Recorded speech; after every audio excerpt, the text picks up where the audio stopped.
queria que você falasse da formação do orçamento do país como o Brasil, né? Eu peguei aqui a sua última coluna ali no Estadão.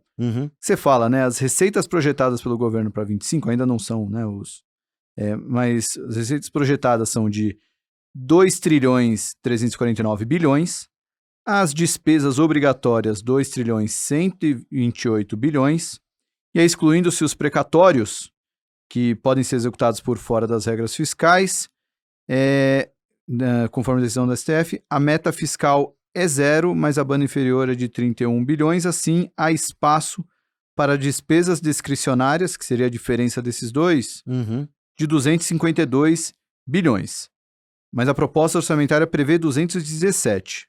Aí você até fala, o leitor já percebeu que esses números levariam a um ligeiro superávit, né, que tem essa gordurinha. O problema, entretanto, é que as receitas estão infladas. Há pelo menos 67 bilhões em arrecadação a mais em relação às nossas estimativas aqui na Warren para 2025.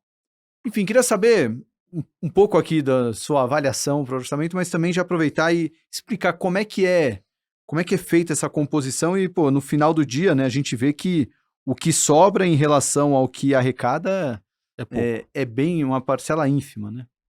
Teve um processo de involução no processo orçamentário em paralelo a essa historinha que a gente estava contando aqui, que tem a ver com o legislativo, né? Eu falo isso e é difícil porque os parlamentares muitas vezes têm um poder enorme, né, para tratar desses temas fiscais e ficam isolados naquela bolha que virou Brasília. O ministro saudoso Delfim Neto que falava isso, né, que Brasília era uma bolha, porque você fica distante da sociedade, a prestação de contas está longe, né? Hoje, com os meios de comunicação tendo avançado, menos. Mas ainda assim eles se sentem os reis da cocada preta. E cada parlamentar hoje é dono de um orçamento. Isso é uma loucura. Porque esse processo que aconteceu em paralelo a essa evolução das regras fiscais, as correções que foram ocorrendo também de acordo com os resultados das contas públicas, é uma história ruim, porque o Congresso foi se apoderando do orçamento. E ele foi se apropriando, na verdade, do orçamento. Em 2015, as chamadas emendas impositivas, eles criaram carimbos.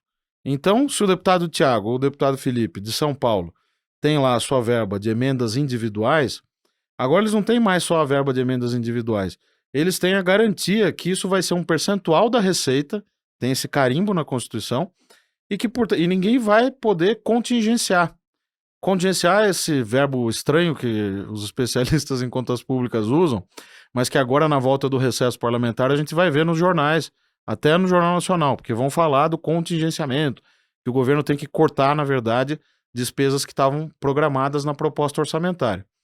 Como o Congresso foi ampliando os tentáculos nessa parte que era não obrigatória do orçamento, a obrigatória é salário, benefício social, despesas que estão, de alguma forma, carimbadas na Constituição, saúde, educação e tal, e as discricionárias são aquelas que não são obrigatórias. Esse percentual era maior no passado, né? Ele está cada vez menor. Porque quando você olha hoje, você fala 250 bi no orçamento de despesas discricionárias, 250 bi em valores absolutos é dinheiro, né? Mas nós estamos falando de um orçamento 10 vezes maior do que esse, nos números que você mostrou aí do artigo, né? Sem considerar a conta de juro, amortização da dívida, que é uma outra história que você não tem muito como escapar, por isso que a gente olha mais o primário para fazer essas análises, né? E nesse percentual de discricionárias, nesse bolo de discricionárias, o Congresso tinha menos de 1%, na verdade menos de 0,5%, se pegar 15 anos atrás. Menos de 0,5%. Hoje ele tem 24,2%. Então quando eu pego esse bolo de despesas, eu já tenho que dar 50 bi para o Congresso, aí 30 bi para saúde e educação, porque tem um pedaço da obrigatória que eu acabo tendo que executar dentro desse orçamento cada vez menor da discricionária.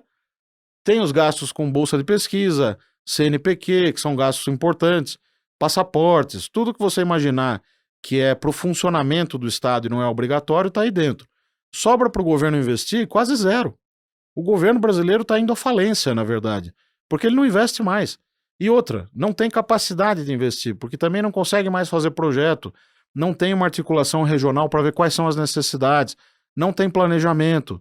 Porque um outro instrumento que nós temos, que pouco se discute, e eu vou aproveitar o seu espaço aqui, que é importante para a gente falar isso, é o PPA, o Plano Plurianual, que é uma lei tão importante quanto a lei orçamentária.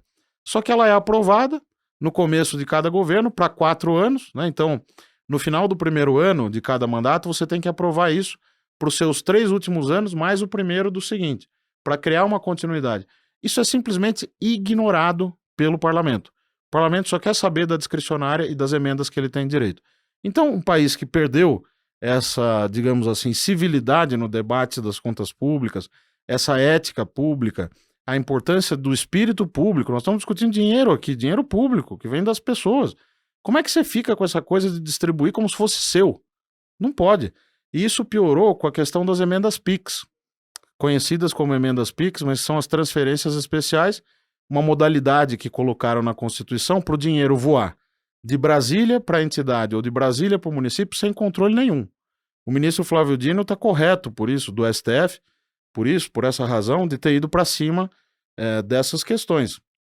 Então, quando a gente olha esses números que você trouxe aí do meu artigo no Estadão, há uma preocupação muito grande, porque como que vai fechar as contas nesse ano? De saída, você tem um déficit de 75 bi. O resumo da ópera de toda essa numeralha aí que eu pus no artigo é isso. Se você fizer tudo direitinho e cortar 35 bilhões por meio do contingenciamento da discricionária, com toda essa dificuldade que eu acabei de falar, você entrega um déficit de 75, que em porcentagem do PIB vai dar um 0,6% do PIB, 0,59% do PIB lá com a nossa projeção de PIB nominal, que é um resultado pior do que o de 2024, que foi 0,4%, sem descontos e tal. Esse é o tamanho do desafio. Por isso que o ministro Haddad tem que explicar para o presidente Lula que o gato subiu no telhado, entendeu? Tá na hora de cortar a despesa para valer. Ou então nós vamos pro vinagre. Eu não acho que vamos, mas o risco é esse. Mais propaganda que a Globo, péssimo para assistir. Propaganda ok, YouTube tem que ser remunerado pelo trabalho, mas quanta propaganda e interrupção do YouTube. Propaganda é ruim demais. Pessoal, eu também não aguento mais, mas alguém tem que pagar as contas aqui. Então, vamos fazer uma troca. Você, que odeia ter seu vídeo interrompido por anúncios no YouTube, pode se tornar um membro da nossa comunidade por menos de R$ 8 por mês. Em troca, a gente te dá todos os nossos episódios sem nenhum anúncio do YouTube, para você assistir sem interrupções. E para melhorar, você ainda ganha acesso a um grupo exclusivo no WhatsApp para trocar ideia com outros investidores e ainda ganha prioridade para mandar comentários e perguntas durante as nossas lives. E aí, negócio fechado? Clique em Seja Membro e apoie o Market Makers, o seu podcast preferido. É o preferido, né?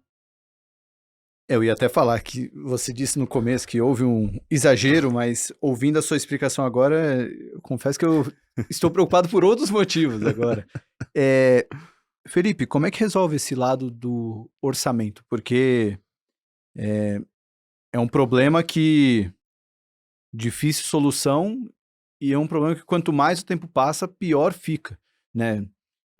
Como é que a gente vai olhar para um plano de longo prazo para investimento se tá todo mundo correndo atrás da boleta do ano justamente porque o dinheiro está acabando, né? Enfim, como é que desata esse nó? Eu acho que o horizonte é 2027. Seja esse governo reeleito ou seja outro grupo político, nós somos de uma coalizão no país em prol de uma grande reforma orçamentária. Quando teve o Plano Real, o presidente Fernando Henrique Cardoso, na época, era chanceler do governo Itamar Franco. E o presidente Itamar Franco convida, então, o ministro Fernando Henrique para virar ministro da Fazenda.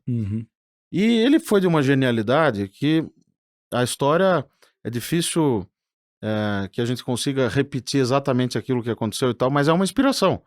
Porque ele, como sociólogo, professor da USP, inteligentíssimo, etc., não economista, o que ele fez? Eu vou buscar os melhores que eu tenho aqui hoje. Sejam novos, sejam velhos, sejam antigos, blá, blá, sejam dessa ou daquela linha econômica, de teoria, etc. Juntou essas pessoas, Pércio Arida, André Lara Rezende, Edmar Baixa, Gustavo Franco, Pedro Malan e outros, né? Não quero esquecer de citar ninguém, Winston Fritz e outros. O próprio Serra também, que pensava de outra forma e tinha outras teses, mas todos esses colaboraram. E ele teve a capacidade de juntar, de um lado, os técnicos, só que técnico sozinho não faz nada. Eu tô falando aqui um monte de coisas que tem que fazer, mas quem faz é a política, porque a gente tá numa democracia e precisa ser construído. E nós temos que respeitar isso, né? A democracia é assim. Ele convenceu o presidente da República e conseguiu aprovar. Então, é um processo muito complexo, porque você precisa do bom diagnóstico, e ali o problema era a hiperinflação. Hoje o problema é o desequilíbrio fiscal estrutural. Quando eu estava olhando antes de vir para cá gravar com você hoje, o gráfico histórico da dívida pública bruta e líquida, né? A diferença das duas é que a líquida tira as reservas internacionais, só para simplificar. Tira outras coisas também, mas o grosso é isso. E as duas, elas caminham em paralelo. E as duas estão subindo, claramente, com uma tendência de alta que não vai se reverter tão cedo. A única boa notícia é que elas crescem a taxas decrescentes, né? É como eu tenho lugar de fala nessa matéria, por isso que eu vou dar esse exemplo, mas eu vou no endocrinologista, ele fala, pô, Felipe, mas está engordando. Mas eu estou engordando menos do que eu engordei da penúltima para a última consulta, percebe? Então eu estou crescendo a taxas decrescentes. É a única boa notícia. Não é uma dívida explosiva. Por isso que tem gente querendo financiar a nossa dívida ainda, mesmo com uma taxa real tão elevada, mas tem. Tem um colchão de liquidez grande, etc, etc. Então você tem que ter o diagnóstico, como teve claramente naquela época, que era a hiperinflação, tem que ter agora o do fiscal, e eu acho que tem esse diagnóstico, e a gente já teve várias tentativas de corrigir, e começar o novo governo com as medidas que têm que ser tomadas. Doa quem doer, percebe? E tem que mexer no gasto tributário, que nós estamos falando de R$500 bilhão. São benefícios que estão dependurados no orçamento público e que é difícil mexer, porque beneficia um setor, é o Simples Nacional, é a Zona Franca de Manaus, é o regime especial da indústria química, são as filantrópicas, tá tudo lá. Aí tudo que eu vou falar aqui, vão dizer, mas você quer mexer nas filantrópicas? Não, vamos mexer em tudo, vamos cortar 10% de todo mundo, só para começar. Para sentar à mesa todo mundo e poder negociar. Agora nós vamos olhar um por um e vamos ver o que está funcionando e o que não está funcionando. A novela da desoneração da Folha, por exemplo, é uma coisa impressionante. O Congresso derrubou o veto presidencial e espetou a fatura no Tesouro e não falou quem ia pagar. Teve que o Supremo entrar na história. Então, para responder a sua pergunta, como é que resolve? Eu acho que tem que ter um grupo técnico com um diagnóstico que consiga penetrar nessa área política. Esse grupo político tem que bancar essas teses, ganhar a eleição e resolver. Agora, daqui até 26, vai ser empurrar com a barriga. É isso que vai acontecer. Talvez a solução seria antecipar essa eleição, então, porque é incrível como parece que todos os problemas, assim, dificilmente vai ser resolvido agora. Mas só uma pergunta aí de cunho mais pessoal. Assim, vamos dizer que político não costuma ser tão bem visto assim pela sociedade, né? Ele está muito mais interessado em buscar a reeleição do que uma visão generalista. Não estou aqui querendo julgar todos. Mas você, pela sua proximidade com Brasília, sua proximidade com o mundo político, eles estão cientes, de fato, desses problemas? Eles entendem esse problema? Ou, prioridade é defender o meu, depois eu vejo esses problemas? Como é que é essa conversa com Brasília? Esse lado mais... Porque, assim, não é um ou outro que está falando, é todo mundo. E tá lá, claro, tá no jornal, tá no editorial da Folha, no editorial do Estadão. Não é só colunista, não é só quem fala economês. Eles entendem? Eu entendo que sim. O ministro Fernando Haddad, a meu ver, é uma pessoa que tem um espírito público gigantesco, que eu tive a oportunidade de conhecer melhor de 2 anos e meio para cá, logo depois que eu saí da Secretaria da Fazenda, aqui do Estado de São Paulo. Fez uma boa gestão na Prefeitura de São Paulo, conseguiu uma gestão da dívida pública do município melhor do que tinha antes, abriu espaço para investimento, deixou uma boa herança fiscal. Esse track record dele no setor público é bom, no Ministério da Educação também. E ele tem formação, tem um bom diagnóstico, tem equipe muito boa, eu conheço várias pessoas da equipe. Então, nessa matéria nós estamos bem, apesar das críticas que a gente ouve aí todo dia, e acho que crítica é bom, tem que fazer, desde que mantido o respeito, a educação, eu também faço, mando para ele, para várias pessoas da equipe, as coisas que eu acho que precisam ser modificadas, que eu acho que estão erradas, dou minha opinião, mando relatório, é a forma que eu acho que eu tenho de colaborar, estando no setor privado, né? Obviamente que eu tenho meu viés também, porque eu estou no mercado financeiro e eles recebendo esses subsídios, eu espero que possa ajudar nesse diagnóstico. Agora, qual que é o problema? O problema está em outras pastas do governo. Né? É exatamente para eles que eu direcionei minha pergunta. Acredito nas boas intenções do Haddad e a equipe técnica dele realmente é muito boa. Por exemplo, o que o ministro Rui Costa tem que se meter em controle de preço? Falar em intervenção, nós voltamos para o governo Sarney agora, então eu não estou sabendo. Ou antes até, né? Que o presidente Sarney fez mudanças importantes. A transição democrática, reformas essas que eu citei no comecinho nas contas públicas, ocorreram no governo dele. É que ninguém lembra por causa da inflação alta e tudo. Mas controle de preço, então agora vai mexer em tarifa, aí vai fazer o quê? Vai convocar a Camex para discutir tarifa externa comum, vai mexer no imposto de importação, aí vai ficar vendo se o preço do milho lá fora tá assim ou tá assado. O problema da inflação de alimentos chama-se dólar. O dólar está no lugar errado. Nós não temos uma economia para um dólar de R$6. A verdade é que ele está em R$6 por causa do prêmio de risco. E goste-se ou não do mercado, meu amigo, você tem aí, o preço é dado pelo mercado. É isso que às vezes não entra na cabeça de alguns, né? Que você tem oferta e demanda, e o mercado de dólar, a taxa de câmbio, nada mais é do que o preço de uma coisa medido em outra coisa. No caso, o preço do dólar medido em reais. Então, oferta e demanda afetam isso, expectativas afetam isso, os fluxos internacionais, os investimentos, a balança comercial, a expectativa com relação àquele país que tem o monopólio da emissão dessa moeda também, a questão fiscal, tudo. E aí vem o ministro da Casa Civil, que não tem nada a ver com o peixe, ou seja, se é para alguém falar de controle de preço, seria a Fazenda, a economia, não a Casa Civil. De repente tira isso da cachola, gera uma confusão, como fizeram também ao empurrar no pacote fiscal do ano passado aquela coisa da faixa de isenção até R$5 mil no imposto de renda. Sem entrar no mérito, mas só para dar um número, ela custa 46 bilhões de reais pela nossa conta. Por isso que o mercado reagiu mal, aí eu dou razão. Porque você vai arranjar aonde 46 bilhões? Ah, nós vamos tributar o andar de cima. Legal, como? Qual a alíquota? Vai ter tributação de distribuição de lucros e dividendos? Como é que você vai fazer isso?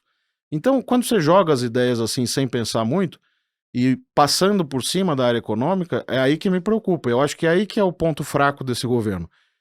Quando o presidente Lula fortalece o Haddad, você vê que as coisas melhoram. A agenda dele, é o que eu falei no meu texto recente para o UOL também, a agenda dele precisa ser fortalecida. Se isso vai na direção errada, do marqueteiro, da Casa Civil, de não sei quem, aí esquece, entendeu? O cenário base, a meu ver, é um cenário em que as coisas não vão degringolar. E a economia teve um primeiro biênio nesse mandato do Lula que foi muito bom. Então, tem uma certa gordura. 2025 vai ser um ano ruim, mas 26 talvez você tenha uma chance de dar uma recuperada. Se esse corte foi bom, esse outro corte aqui vai ser melhor ainda. Clica aqui ou então clica nesse vídeo para ver o episódio completo desse corte.